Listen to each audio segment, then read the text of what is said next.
Welcome to Far More Colorado. I am your host, Lynn Rollins, and today I want to introduce Jeff S. Farr, better known as Brother Jeff in this community, who is a multimedia journalist, historian, and community organizer, and a native of Northeast Denver. Welcome. Lynn, it's great to be here. It's wonderful being a part of Far More Colorado. Yes, thank you for joining us today. I'd just like to start, if I may call you Brother Jeff. I like, you know what, I like that. Okay. Take this time to share about yourself and about Brother Jeff's Cultural Center. Well, you know, like you mentioned in the introduction, I'm a native of Colorado. Grew up in Northeast Denver. Have been here all my life. Have done a lot of traveling, not only throughout the nation, but different parts of Africa and in Europe. Basically, just someone who enjoys people and also striving to make a difference in terms of the quality of life for individuals that are from our community and reside within our community. I could go on, but I think that kind of lays the foundation. In 1995, around that time, I created Brother Jeff's Cultural Center. Yes. And it was created in the wake of a lot of gangs, drugs, and violence. And so we put that together as a safe place for our community to come together and heal, confront difficult issues, and also to build community. So from that point, we have done everything from spoken word poetry, incredible speakers from all backgrounds have been in that place. Jazz, of course, is a mainstay, and it's just a community center dedicated to the community. I see, that's wonderful.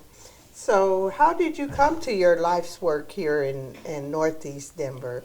What motivated you? How did this become your passion, serving the community? Well, you know, growing up, I never knew that that was something different or unique. Growing up in Park Hill, and of course being a part of 5 Points, it wasn't uncommon for adults to be a part of young people's lives. Yes. And so I never knew that, for example, adults were going to work during the day and they were volunteering in our community as coaches and mentors, etc., in the evening. I just thought that that's what they did. And so knowing that and having that type of example, it was just something that I continue to do in terms of being involved in young people's lives, but also in the community in general. As I got a little older, I started looking at policies, procedures, ordinances, and things that, you know, are, you know, beyond the scope of what young people think about. But certainly there's nothing different that I'm doing that wasn't done before me. So as it's said in our community, we stand on the shoulders of giants, and I am because we are. Now, I'm going to take you back just a little. Tell me something about your family, family coming up. I mean, you have siblings?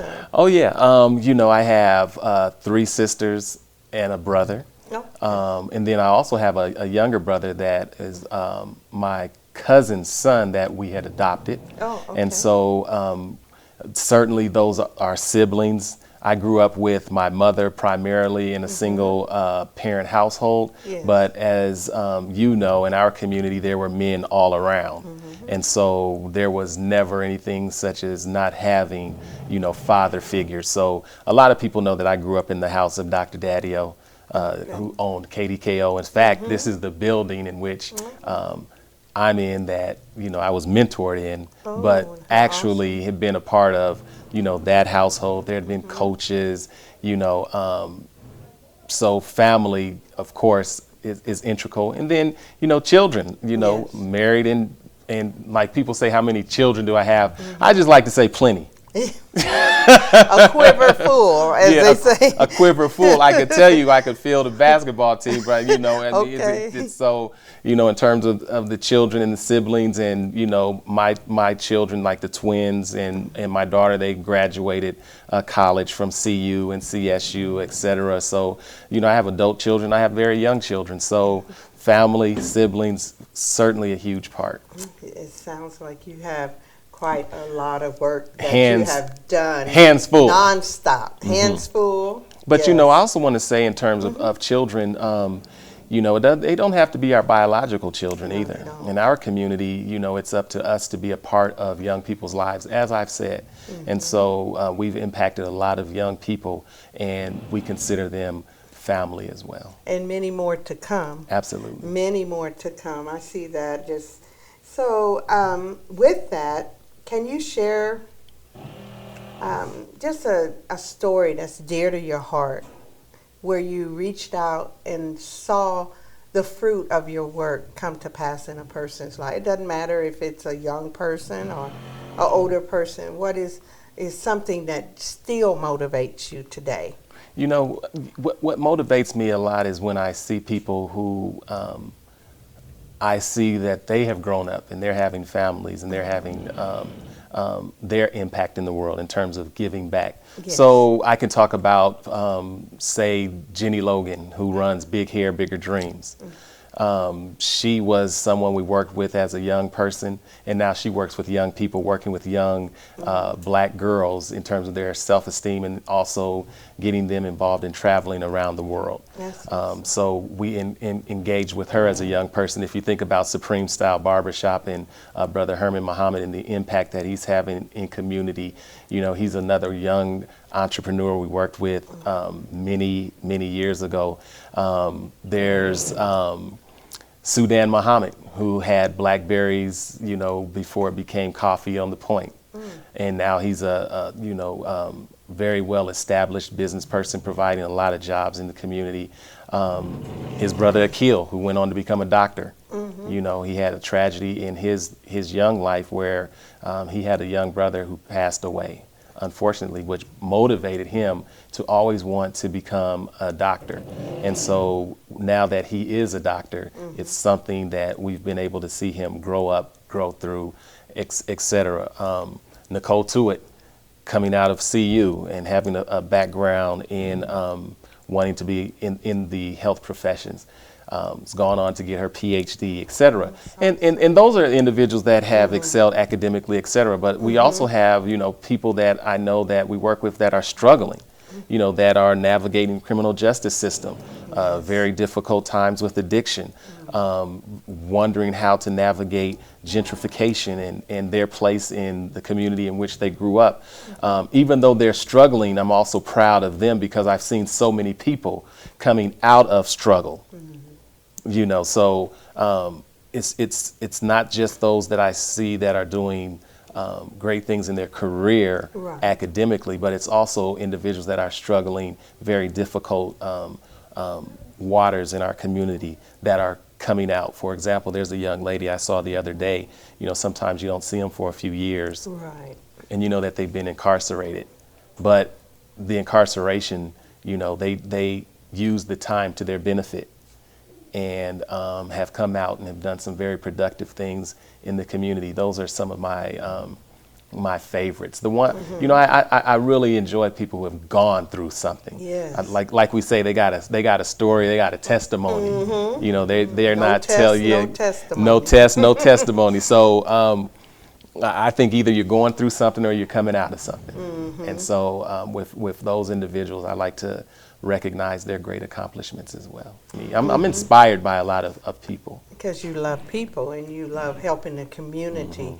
And all lives matter, but when I say Black Lives Matter, what does that say to you? What does it mean to you personally? When I hear the term Black Lives Matter, I'm very inspired because most people who think about our community and they think about our contributions in terms of this country, it falls back mainly on the civil rights movement. And you get images of Dr. Martin Luther King, rightly so, and those who were a part of that movement. Yes. When you say Black Lives Matter to me, it brings me forward to another movement, another generation of individuals who also looked at very difficult social realities and decided to do something about it. And so Black Lives Matter does not discount anyone else's lives. For example, someone told me once in explaining that you would never go up to the cancer walk and say all cancers matter. The breast cancer walk, you wouldn't go up to a breast cancer walk and say all diseases matter.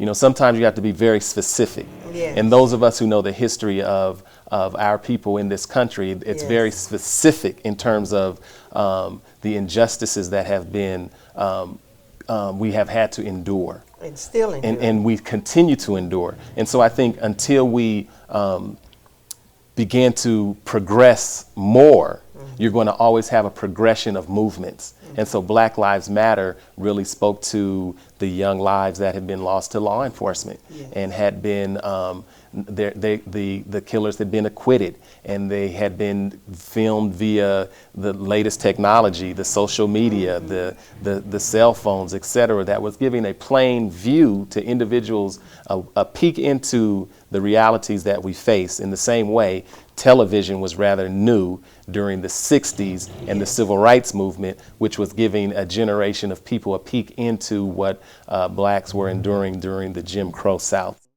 Now, in 2000, your focus began on helping to reduce the HIV and AIDS rate in the African American community. What process have you seen? Because I know that even when a person is infected, the family is affected. I like how you said that, because that sums it up. If we're not infected, we're affected. And if you look at all the health indicators amongst African Americans, we're at the top of everything that's bad and at the bottom of everything that's good. So whether it be the cancers, whether it be the mortality rates, infant mortality rates, whether you think about the educational or the suicides and gun violence and all those different things, we are carrying a heavy burden. And HIV particularly is impacting our community in ways that in 2017 should not be. But in 2000, we were not even really, as a community, willing to have conversations about HIV. And why weren't we able to have conversations about HIV is because we have to talk about the taboo elements of our community. Sex and the different ways individuals have sex, and drugs and the different ways individuals do drugs. And so those are things that we would rather not confront. And then you also had individuals who were saying that this was a plague amongst a certain population of our community. And then also it was based on those they were demonizing people in our community, saying it was based on being the down low culture and all of those different things. And so my involvement with HIV was to bring a normal conversation to our community, that this is a problem. These are the ways that you contract the disease, through various fluids being exchanged, body fluids, not hugs, not kissing, not having to put someone out of your family because they are dealing with a disease. No one asks you, how did you get cancer? But if you came up with HIV, everyone wants to talk about, well, that's something different. And so we learned a lot around HIV. And I did a lot of work with Magic Johnson, helped develop some of those campaigns with Magic Johnson. People would talk about Magic Johnson was cured, and I can tell you Magic Johnson would tell anyone he's not cured. He just changed his lifestyle, took his meds, and took care of himself. And what we need our community to know is that today, HIV is more of a chronic illness than it is a death sentence. But we're showing up later in terms of knowing our status, and then we're also in denial in a lot of different ways, and the conversation has to continue. So where are we at today? We are still needing to educate our community that this still exists, because that with the advances in technology and science, people are not seeing the images that we saw in the early days in the 80s and all of those gruesome images. People, it's no longer, at the top of people's minds. And I think that people really need to remember HIV is still a problem. And in my work with HIV, it was important to start dealing with mental health as well. Yes. Because the mental state, in terms of how we think, what's going on between our ears, drives everything. So I stopped trying to really think of HIV in isolation or anything in isolation, but how all of these dynamics of our community come together to impact our quality of life. And so when you talk about gun violence, I think that is a community health crisis. It's a crisis. When I was growing up, and I could say when we were growing up, I didn't know anybody with a gun. I didn't either. Well, my father was a hunter. So. Yeah, but I want to touch on that in just a second as well, in terms of the hunting element, because I learned something in terms of being a part of the gun control, but they don't like to use the word control in the political framework, but the gun argument. You know, there are people and there are communities that it never dawned on me that there are people who've had a very good relationship with guns. They were sportsmen. They were with their parents or their father. They were bonding. They were hunting. We didn't have that growing up in our community. Most of the gun involvement in our community was with one person killing another person. That's true. So the element, it's a total different context. So I didn't know anybody who had a gun, but now you've got a lot of young people that don't know anybody who don't have a gun. So you could talk about the switch. And so what I've been doing with young people, we put together this ideology. We call it choices. You know, no matter what you have or what you do not have, you do have a choice. And if you don't have a choice, then you have been put in a very compromised situation. Yes. But in most instances, you do have choice. And so if you have a gun, is it clear why you have it and how that's going to be used? You know, and what are the consequences attached to doing that? What's the ripple effects? Like Sean Jay, we were talking about that. She lost her father to gun violence, and she was talking about the ripple effect it had on her, her family, her relationship with men, her relationship with community, how she views society. And so we are struggling with that question, not only as a people, but as a society. And what I like to say is that when something is bad for the broader society, it is worse for us.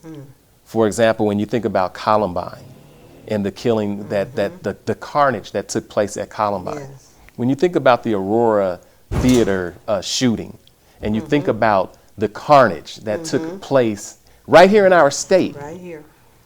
We have been killing each other for 15 or 20 years, even before the nation identified it as a problem, which is saying that if we don't get hold of our problems and come up with solutions, we can't wait for others to deem it a problem as it begins to affect them. So gun violence is a problem, and I think that we have to wrap our minds and our hearts around it and go right back to the basic biblical teaching of thou shalt not kill. Can you imagine that that's where we are in some regards? Yes. That thou shalt not kill. Someone has in their mindset that they don't realize that is a tenet that makes any kind of sense. They've got a weapon right now with the intent to go hurt someone right now. And you and I and others have to stop and go up to them and say, thou shalt not kill. Thou shalt not kill. The sanctity of life. And I think that is something that happens when we become more attached to materialism as opposed to the human dignity and the sanctity of life. Thank you for that. I know a friend of mine told me, handle with care. Handle with care. Handle with care. When you say handle with care, that means how you treat everyone, even how you treat yourself. I mean, what's more valuable than life? That's true. And it's something that we might take part of in the process, but we're not responsible for creating life. No, that's right. That's absolutely right. I want to talk now a little bit more about some of your other achievements.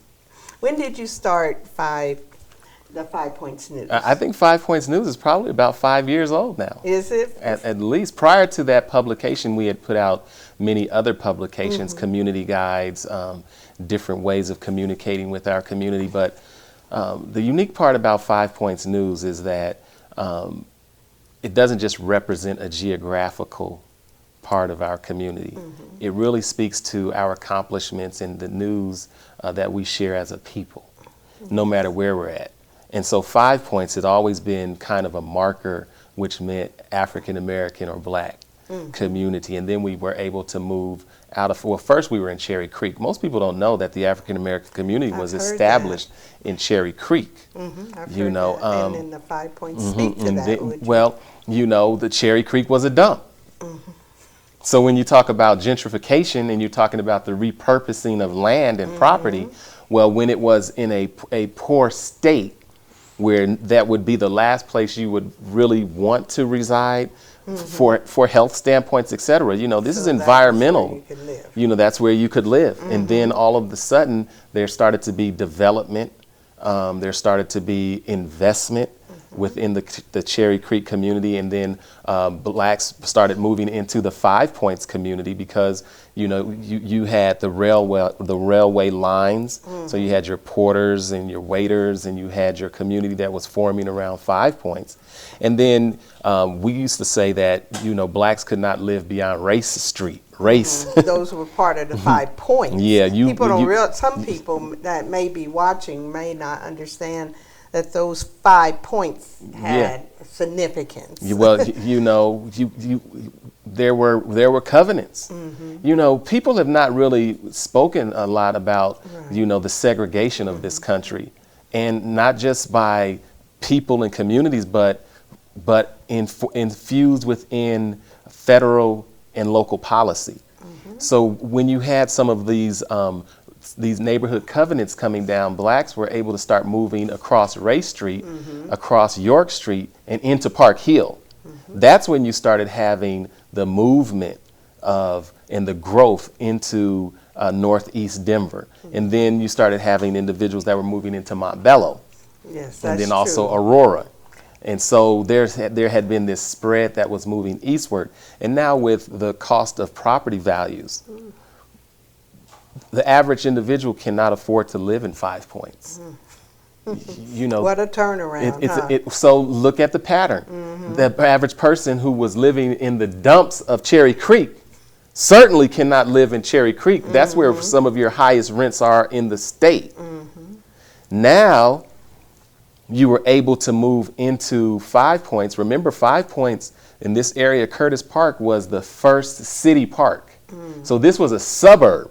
And if you look at those huge Victorian homes and you look at the neighborhood, you'll start seeing that this is where, you know, you had large German communities, you had various European communities had inhabited this area. This is where the wealth was. And so 5 Points was named 5 Points because that's what fit on the front of the trolley car that stopped where those 5 points merge. But the wealth in this area never wanted to be associated with 5 Points because in New York there was a community named 5 Points, which was a low-class, poor community. So they never really wanted to embrace that name 5 Points. And so when the wealth moved out, remember Curtis Park is your first city park. When that wealth began to move into the Cheeseman Park area, it started moving toward Cherry Creek area. Then this became a working class neighborhood. And those homes began to be, those single family mansions, if you will, began to be multi-family dwellings. And working class communities started building up and developing around this particular community.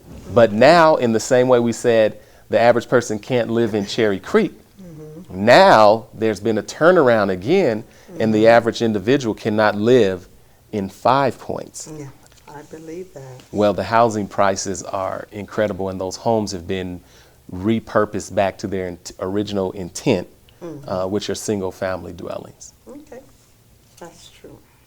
What was your relationship with Joe Bonner and hosting an annual event at the 5 Points Jazz Festival?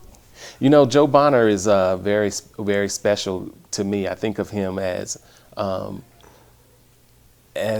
someone that I was able to touch, which allowed me to touch the greatness of us as a people and to touch history. Joe Bonner is a musical genius, and I don't use that word lightly. Anybody who had any interaction with Joe Bonner could attest to his musical genius. I understand that he had perfect pitch, as a musical term, at a very early age. You know, So this was a gift. gifted. You know, he came out of the Carolinas, same town as John Coltrane. But he went into New York, and, you know, they would call him the baby McCoy Tyner. Oh. Just gifted pianist. Incredible. With all of the legends. I don't care which musical great you speak of in jazz. You can't say their names without saying Joe Bonner. Okay. Now, whether, you know, he was playing with Sun Ra, etc., you know, this type of brilliance and the understanding of this tradition of jazz, you know, he helped me understand it. Now, jazz is most certainly one of North America's original art forms. Because if you think about classical music is coming out of Europe. Yes. And there's a tradition that's attached to that music, that art form, as great as it may be. So if you think about the Native Americans and the music that they produce, it is indigenous to this land. If you think of jazz, it is indigenous to African American culture. You're looking at displaced African people that are playing European instruments that were not having access to formal training. So our longing, our yearning, our rhythm was coming out in this art form. Joe Bonner had his finger on the pulse of what that means. Thank you so much. Thank you for joining us on Far More Colorado.